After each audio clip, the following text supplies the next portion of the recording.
Hey, it's Chris Johnson, and I've been a fucking mess lately. I've been struggling to maintain my balance, mentally speaking, of course. I talk a lot about the fact that I got fucking mental issues, I got anxiety fucking problems, and I gotta do a lot of shit to keep my fucking mind in order. I gotta go to a therapist and shit like that, just to keep myself stable. Sometimes I can go a long time between therapist appointments. I'm in that boat right now. I think I haven't gone since the summer. I think it's been a little over 3 months since I've been there, but I better fucking book an appointment because I am losing my fucking mind. It doesn't take too much, really, to fucking set me off. It doesn't take much to fuck me up and kind of just knock me off path. Everything I do is so fucking regimented just to keep my fucking head on straight that when little things bother me, and they could be big things that bother me, but when those things fucking happen, I have a very difficult time kind of like righting the ship. So my cat's got some fucking issues. Simon's got some fucking issues. Simon's diabetic. And when he was diagnosed with fucking diabetes, I was a goddamn head case for a little while because I thought he was going to fucking die. I always think the worst is going to happen in any situation. If it's with me, like an injury or something, I'm always thinking like, well, you know what? I'm Chris Johnson, goddammit. I can navigate this. But with my cats, you know, that shit's a little different. You can't just put a fucking Band-Aid on it. You can't ask him what's wrong. I noticed that like he came into the fucking room the other day and there was some like hair hanging out of his face. I thought that motherfucker was just chewing on fucking hair. Sometimes my cats will just fucking like find hair in the fucking rug and just eat it because they're fucking idiots. So anytime I see him like eating hair, I get in a fucking panic. Like, God damn it, you dipshit fucks. What are you fucking chewing on? So he comes into the room. Simon fucks with me every goddamn morning because he wants food or water or treats or whatever the fuck he wants. And he came in, I saw like some hair hanging on him. I'm like, what the fuck are you doing? What are you chewing on? But then I realized that the hair was like hanging off of his fucking chin. I was like, oh my fucking God, what's going on? He had like a sore on his fucking chin. And I went into goddamn panic mode. It was like the size of a fucking dime. And like his fucking hair like went off of it. So like I called the vet right away because I'm fucking responsible. And I'm fucking panicking. And they're like, you know what? Is he eating? Is he drinking? Yes, he is. Yes, he is. They're probably used to dealing with fucking maniacs like me. They're like, okay, well,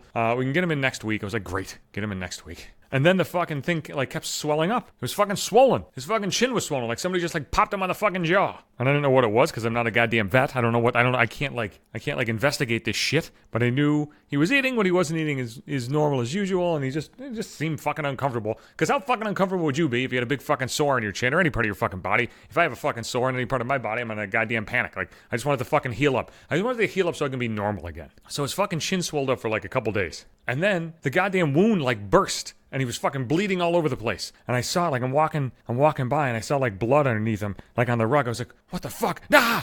So I go and I get like gauze pads and shit. And I fucking, I like drained a fucking wound like it was a guy, like like I'm on the fucking battlefield or something. It was disgusting. It was like all filled with blood and shit. And then he like felt better after that. And he like perked up and he's eating fucking normally. I'm giving him wet food every day because I want to make sure that prick eats. They like the wet food. So I gotta like give him a bunch and give his brother a little bit because his brother's a fat fuck. Fat fucking Finley doesn't need any extra food just because Simon's dealing with a little bit of a fever, a little bit of a fucking abscess or whatever the fuck it is in his face.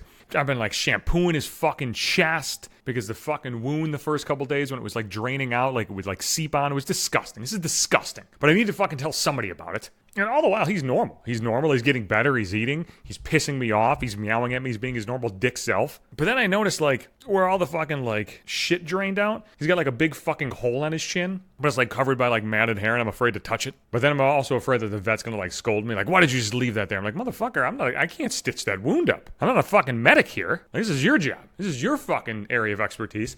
But, like, I did some looking up. I found, it looks to me like an abscess, like a fucking cat abscess. And it's following all the fucking normal steps, normal progressions, and he's getting better and better and better. But I can't allow myself to relax. Like, I'm trying to relax, but, like, I just panic every now and then. And all the other shit that I do to keep myself level is all fucking thrown out of whack. Like, it's a serious business. It's serious business with my boy right here. I can't have this motherfucker dying on me. I don't like putting animals down. Nobody likes putting animals down. This one is going to be especially tough whenever it fucking happens. Because I fucking had these pieces of shit, my two boys. I had them since they were 4 days old. My ex-wife used to work at a vet's office. And she took in 4 fucking strays. And the fucking eyes weren't open. And I had to raise these motherfuckers. I was the first person they saw, I think. I mean, it could have been my ex-wife, but I'm going to take credit for it. I had to bottle feed them every 4 fucking hours. We're like taking turns getting up in the middle of the night. Like it was a goddamn baby, for Christ's sake. And here's a story about fucking cats you probably don't know. I don't know if it's with other fucking animals, but I can tell you it's cats. They can't like piss on their own. They can't like shit and piss on their own. So when you bottle feed them, you gotta like this is fucking terrible, but you gotta like take like a wet cloth and like rub their fucking dicks and assholes and vaginas and shit, and then they like fucking like piss and shit all over you. I mean, it's not like fucking raging diarrhea. They're like fucking a pound,